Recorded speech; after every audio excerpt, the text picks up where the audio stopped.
At the Memorial Triangle Fire meeting in 1961, David Dubinsky said, "When you made that much money 50 years ago, you couldn't afford to have a sense of social responsibility, either to the individual worker or to the community. You couldn't be concerned with their welfare. And even at the cost of life itself, you had to drive hard all the time to pile up more and more and more profits." On March 25th, 1911, a fire broke out in the Triangle Shirtwaist factory. The doors of the factory had been locked from the outside, and the only fire exit quickly collapsed, meaning that workers were trapped on the top floors of the building.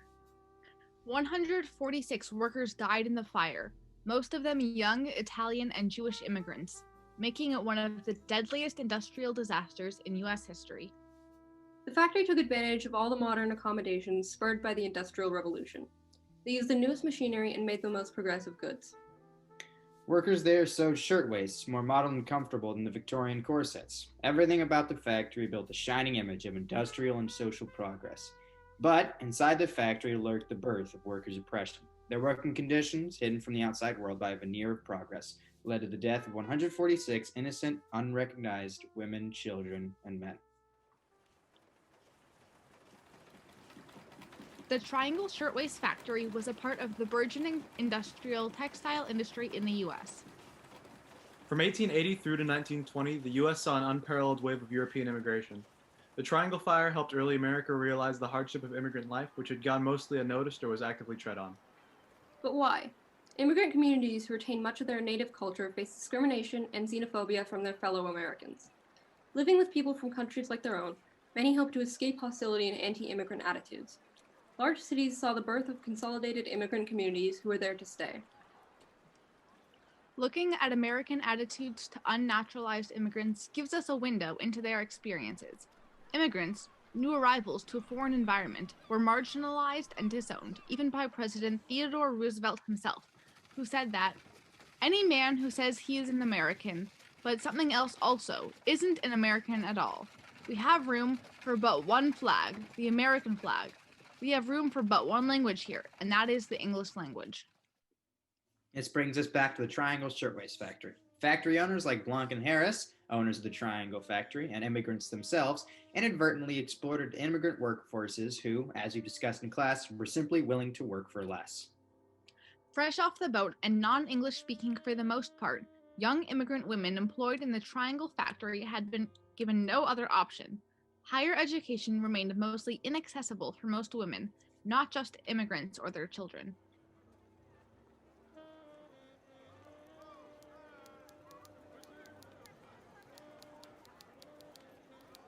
Blanc and Harris were not known for their benevolent working conditions, and like many other businesses at the time, they employed some pretty scummy business tactics. This, combined with most of the other workers being female immigrants, some as young as 14, one begins to see the picture. They worked 9 hours a day on weekdays and 7 on Saturdays, 52 hours per week. For these arduous hours, they were given between $7 to $9, which is around $184.11 to $236.72 adjusted for inflation, making it around $3.40 to $4.30 per hour. Another one of their off-kilter practices was locking the doors that employees could not leave the factory. When the fire came, locked doors contributed to the death and suffocation of dozens. Sorry. Why was the door locked? Well, you know, they were afraid that the women would take blouses and run in. Now, how could they take any Did anyone blouses? ever do that? Did you ever hear about anyone being caught doing that? No, they wouldn't. No.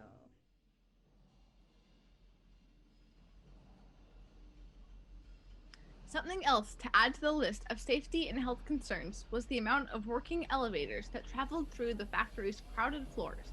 1. And when Milena says crowded, she means crowded. The top 3 floors of the Ash building, where the factory was located, held around 600 workers on a regular day. There were no bathrooms to be seen.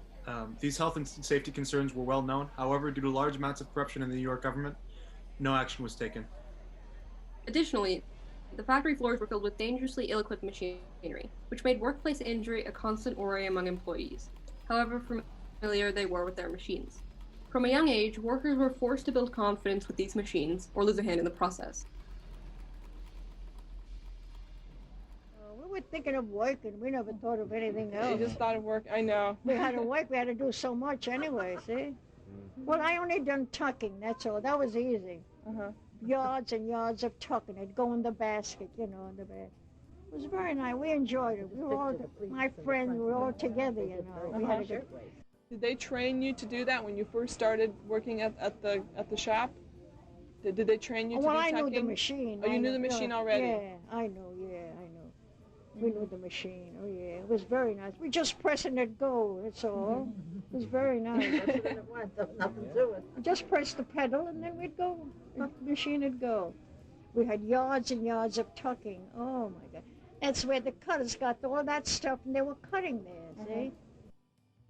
Boxes upon boxes of cut bolts of cloth, the unassuming birthplace of the fire.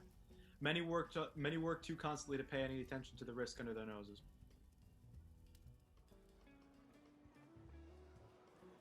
Blanc and Harris were notoriously anti-worker, and when the International Lee's Garment Workers Union went on strike in 1909, Blanc and Harris resisted, hiring police to imprison the striking workers, then paying politicians to look the other way.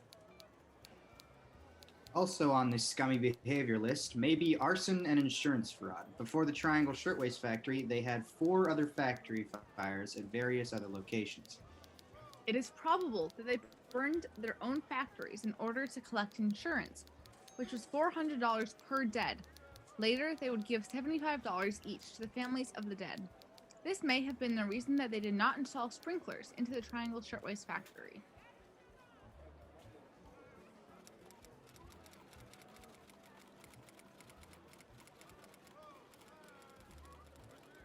I want to paint a picture.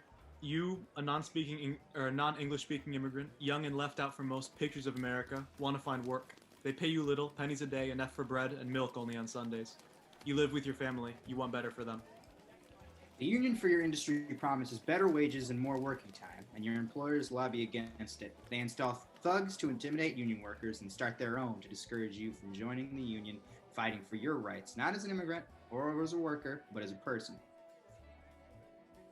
Here, David Dubinsky outlines tensions between workers and their employers, those who held the company's profits over its workers' heads and diminished union presence in their daily lives.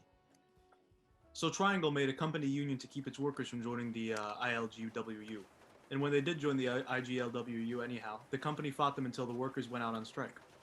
And when these immigrant girls, Italians and Jewish girls who had come here full of dreams and hopes for a better life for themselves and their families, walked the picket line right here on this street, where we stand now, Triangle hired gangsters and loose women to bump into the pickets and their friends from the Women's Trade Union League and start fights so that they could be arrested and thrown into jail.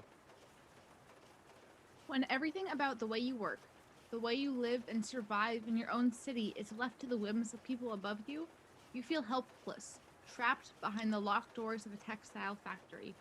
There remains nothing to do but to protest and to win back your freedom.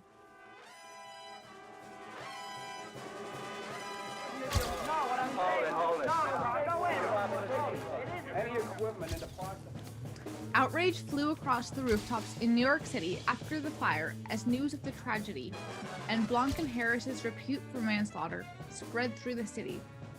In days, community fighters and leaders of the International Ladies Garment Workers Union and other organizations spoke out in support of survivors and their families, pressing for radical industrial workers' reform.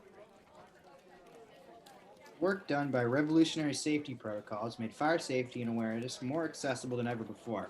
Some of the first public commissions made to alleviate the risk popped up in the wake of the Triangle Fire. The New York public at large felt that their interests in safety weren't a priority to employers or the city itself. After the Triangle Fire, the American Society of Safety Professionals was formed as a predecessor to modern public safety organizations like OSHA or other public safety commissions. A funeral procession for the victims was held 3 days later with 500,000 attendants. And when Blanc and Harris were acquitted, they were escorted out of a side door to avoid the rightfully angry mob. They were angry that B&H had gotten away with it, that no one in government that was supposed to protect them had stepped in. In response, the investigation committee was created with the purpose being to investigate the conditions under which manufacturing is carried on. It functioned as an investigative body, with the ability to summon people to testify under oath. The committee led to many reforms, although it was eventually succeeded by OSHA after 5 years. And then there's the fire. The crowded working conditions, the suspicious circumstances, the locked doors, and the only one working elevator provided for a scene of chaos. 4:40, a bin of garment scraps under one of the cutter's table on the 8th floor was lit by an unextinguished match. The garment scrap lit up and quickly spread. One of the workers on the 8th floor telephoned the 10th. However, there was no way to warn the workers on the 9th floor, so they had no forward notice. Of course, this means that Blanc and Harris escaped by leaping to another building, but others were not so lucky. When horse-drawn fire engines finally came, the scene they arrived at was undoubtedly horrific. Workers were jumping from 8 to 9 stories to avoid being burned alive or suffocated. The overcrowded and singular fire escape and corrupt contractors that allowed the ash building to get away with quickly buckled under the heat and weight, 8 stories up.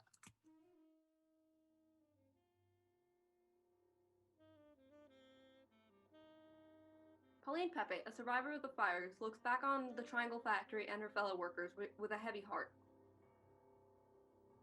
We used to walk and laugh coming in. Oh, we had such a good time.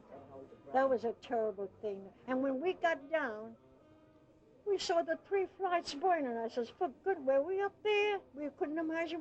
The 3 flights, the wind was blowing all up and everything was caught.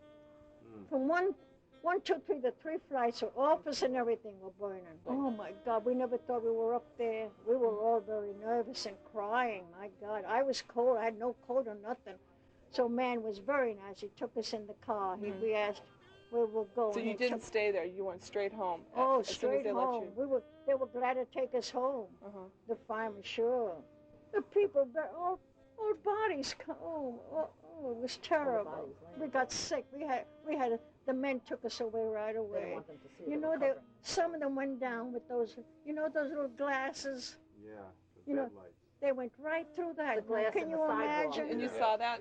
You saw the people. You saw like the broken When I think glass. of all those girls engaged to be married, oh, I felt terrible. That was a sight to see. It's said that those who can't remember the past are doomed to repeat it.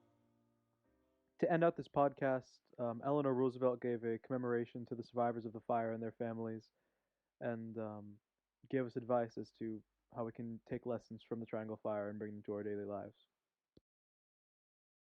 I have only come to tell you that I have never forgotten what happened that day 50 years ago. And I hope that we will all remember and all continue to work, because that is the only way that we get the things that are good for humanity as a whole. Thank you. Thank you. Sorry.